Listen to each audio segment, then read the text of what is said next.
Hello friends. Welcome to English Story Channel. Please don't forget to like our video and subscribe. Your support helps me write more stories and grow the channel. Thank you for being a part of English Story Channel. Let's learn English together. The Little Mermaid. Part 1. The World Under the Sea. Far, far under the deep blue sea, there was a beautiful kingdom. The walls of the palace were made of shining coral, and the roof was covered with shells that opened and closed with the waves. In this peaceful world lived the Sea King and his 6 daughters, the Little Mermaids. Each princess was beautiful, but the youngest one was the most special. She had the softest skin, the clearest blue eyes, and a voice that was sweeter than any song in the ocean. The young mermaid loved to listen to her grandmother's stories about the world above the sea. The old lady often told her about the sky, the stars, and the people who lived on land. When you turn 15, said her grandmother, you will be allowed to swim up to the surface and see the world above. The little mermaid dreamed of that day every night. Her sisters often went to the surface when it was their turn. When they came back, they told her about sunsets, cities, and ships with bright lights. One sister said she saw children playing on the beach. Another said she heard music from a great ship. Each story made the youngest mermaid more curious.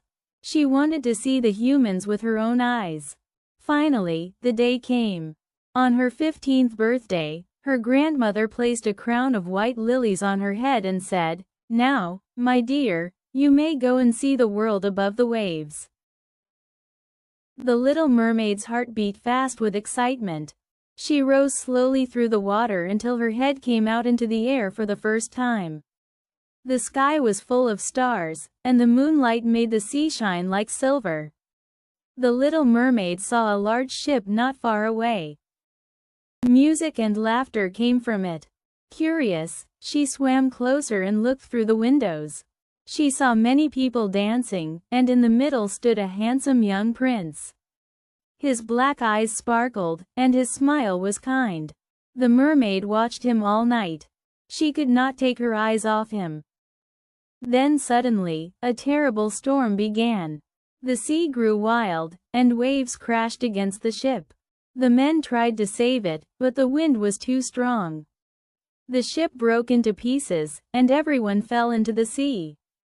The little mermaid swam quickly through the dark water and found the prince sinking. She held him in her arms and brought him to the surface. He was unconscious but still breathing.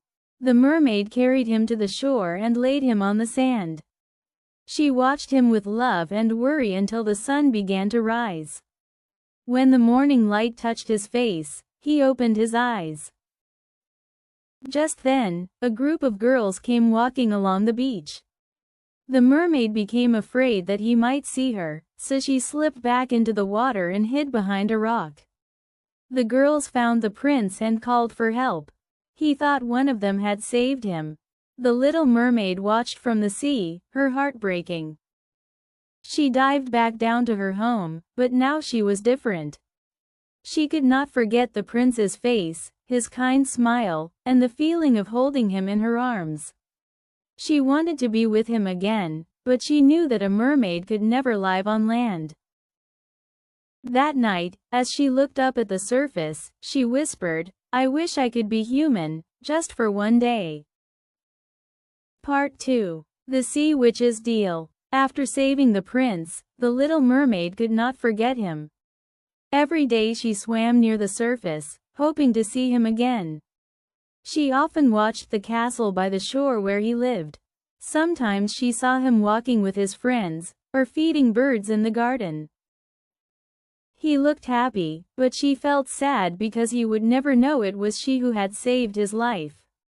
At night, she sang soft songs to the moon, dreaming that one day he might hear her voice again.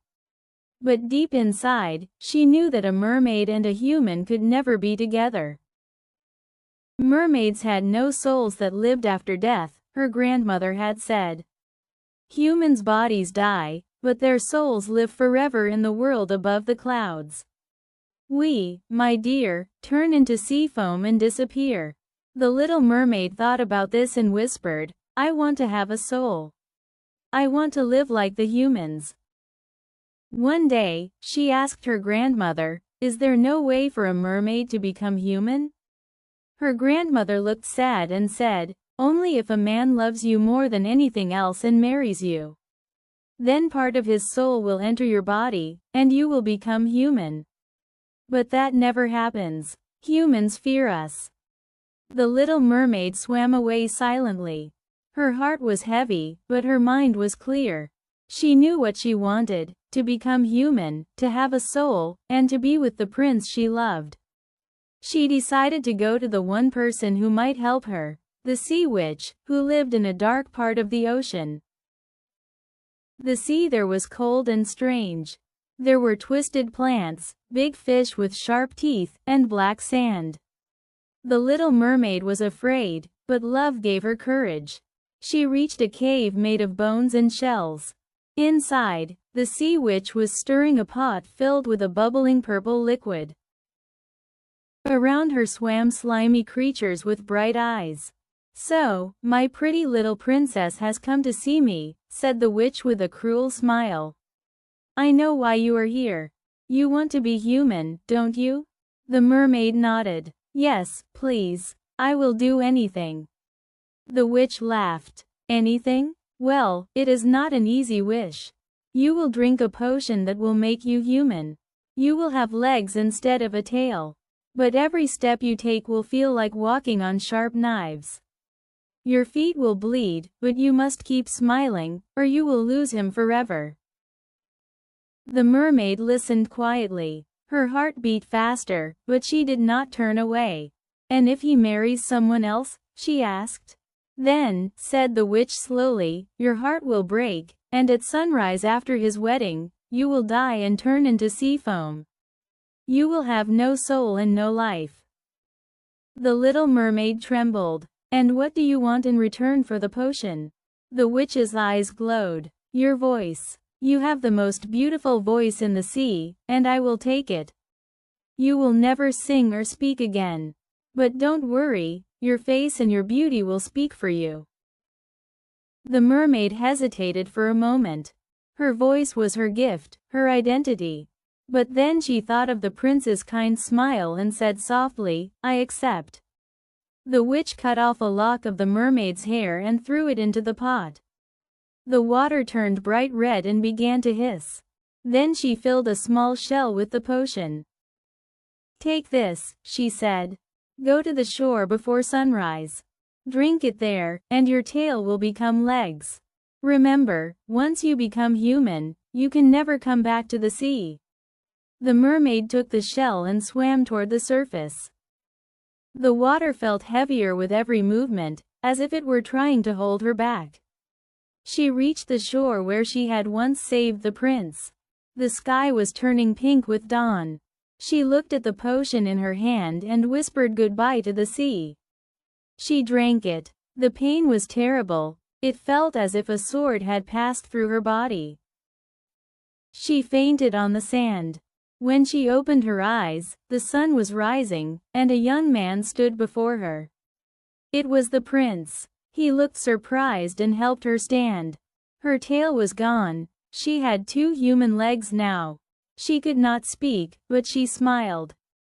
The prince said kindly, you must have come from the sea. Don't be afraid. I will take care of you. He brought her to his castle and gave her beautiful clothes. She followed him everywhere, silent but graceful. Everyone admired her beauty and her gentle eyes. The prince liked her company, though he still thought of the girl who had saved him, the girl he believed he saw on the beach that morning. The little mermaid's heart ached, but she stayed by his side, hoping that one day he would love her enough to make her truly human. Part 3: The Prince's Wedding. Days and weeks passed in the prince's castle. The little mermaid lived there like a shadow, always near the prince, always silent. She walked beside him in the gardens, rode horses by the sea, and listened to his stories, smiling gently though she could never answer. The prince liked her kindness and often said, "You remind me of someone I once met. Someone who saved my life." Every time he said those words, her heart filled with hope and pain at the same time. She wanted to tell him, "It was me. I saved you." But without her voice, she could not say anything. Instead, she smiled and looked at him with love. When she walked, it felt as if sharp knives were cutting her feet, just as the witch had said. Yet she never showed her pain. Her eyes shone with happiness whenever she saw the prince. To her, every moment with him was worth the suffering.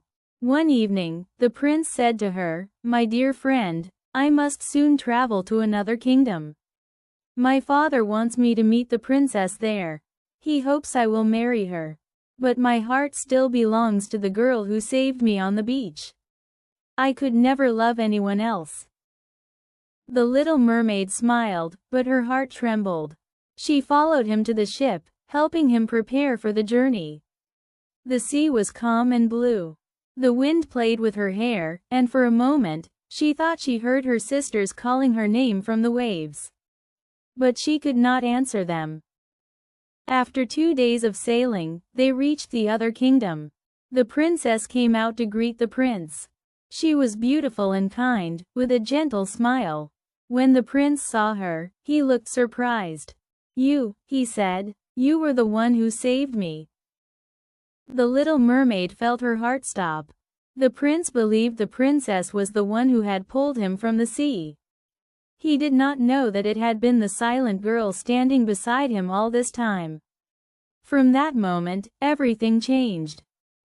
The prince spent every hour with the princess. They walked together, laughed together, and soon everyone could see they were in love. The little mermaid followed them quietly, her smile hiding her pain. At night, she cried by the window, her tears mixing with the sea breeze. A few weeks later, the king announced a great celebration. The prince and the princess were going to be married. The little mermaid stood beside them as a bridesmaid. Her face was pale, but she did not cry. She remembered what the sea witch had told her. If the prince married someone else, she would die and turn into sea foam at sunrise. That night, the ship was decorated with flowers and lights. Music played, people danced, and the prince and princess smiled at each other with love. The little mermaid stood by the rail of the ship, watching the sea below. The moonlight shone on the waves, and she thought about her home, her father, her sisters, her grandmother, and the life she had left behind. Suddenly, she heard soft voices calling her name. She looked down and saw her 5 sisters rising from the water. Their long hair had been cut short. "Sister," they called, "we went to the sea witch. We gave her our hair so she would help you." They held up a small silver knife. "Take this," said the eldest sister. "Before sunrise, you must kill the prince. When his blood touches your feet, you will become a mermaid again and return to the sea. You will live, and the spell will be broken."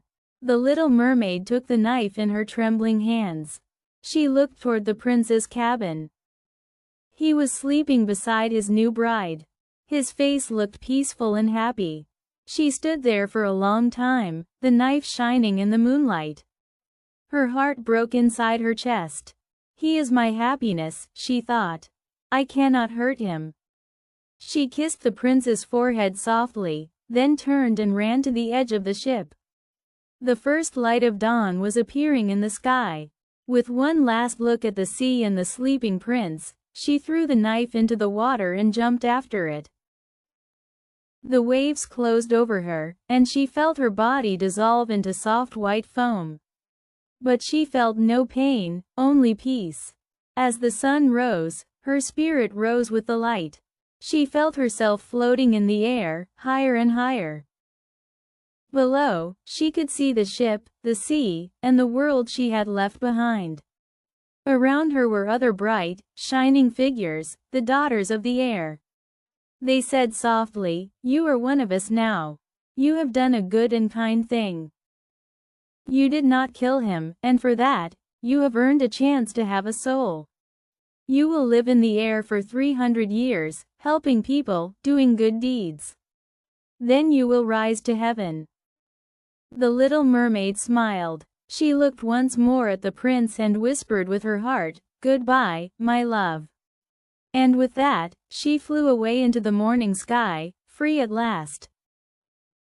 Part 4. The Spirit of the Sea. The morning sun was warm and golden. The ship sailed quietly on the calm sea. The prince and his new wife stood together, smiling as the light touched the water. They did not know what had happened in the night. They did not see the white foam that danced gently on the waves, foam that had once been the Little Mermaid. But the Little Mermaid was not gone. She felt herself floating higher and higher into the clear sky. The sea below her looked small, and the air around her was full of soft music. She opened her eyes and saw bright, shining figures with wings made of light. They smiled kindly at her. "Who are you?" she asked. Her voice was soft and clear again. "We are the daughters of the air," one of them said. "We were once like you, souls who wanted to rise beyond the sea. Now we travel the world, bringing cool winds to sailors and gentle breezes to children. We do good things for humans, and after 300 years of kindness, we gain eternal souls and rise to heaven." The Little Mermaid looked at her hands, which were made of soft light. "So, I am not dead?" she asked. "No," said another spirit gently. "You chose love and kindness instead of hate. You could have saved your life by hurting the prince, but you chose to forgive him. Because of that, you have been given a soul, not like humans earn it, but as a gift for your goodness." Tears of joy filled her eyes. She looked down at the world below. The sea sparkled in the sunlight. The waves whispered softly. She could see the prince's ship moving slowly across the blue water. She whispered, "Goodbye, my friends. Goodbye, my love." For a long time, she floated with the daughters of the air. They showed her many lands and people. She saw poor children in villages, tired sailors lost at sea, and lonely people praying in the dark. Each time she helped them, she felt a warm light grow inside her. When she brought a cool breeze to a sick child, she smiled. When she pushed a lost ship safely to shore, she felt her heart shine brighter. Sometimes, when she flew over the sea at night, she thought of her father and sisters. She missed them deeply. She wished she could tell them she was happy, that she had found peace. The daughters of the air told her, "When a kind wind touches the sea, they will know it is you." And so, every night, her sisters felt a soft breeze on their faces and whispered her name. The Little Mermaid also watched over the prince and his wife. She never felt anger or sadness toward them. Instead, she wished them a long and happy life. She saw them have children, saw them grow older, and smiled as the years passed. One evening, she sat on a cloud and watched the sunset. The sky was red and gold, and the sea reflected its colors. She thought about her journey, the palace under the sea, her sisters, the sea witch, the prince, and the moment she had chosen love instead of revenge. She realized that every choice she had made had brought her here, to this peaceful sky. A gentle voice beside her said, "You have already done much good, little one. Every kind act shortens your time in the air. Someday, you will rise to the highest place, to heaven, where you will live forever." The Little Mermaid smiled. "I am not afraid," she said. "I was once a creature without a soul. Now I am free. I will keep helping humans, and one day, I will reach the light." And so she continued her journey. When the sea was calm, she sent cool winds to the sailors. When storms came, she tried to guide them home. When children slept, she brought soft dreams with the sound of the waves. People who felt a warm wind on their faces at night sometimes smiled without knowing why. They thought it was just the air, but it was the Little Mermaid passing by, spreading kindness across the world. She never forgot where she came from, and she never forgot the love that had changed her. Her heart was full of peace.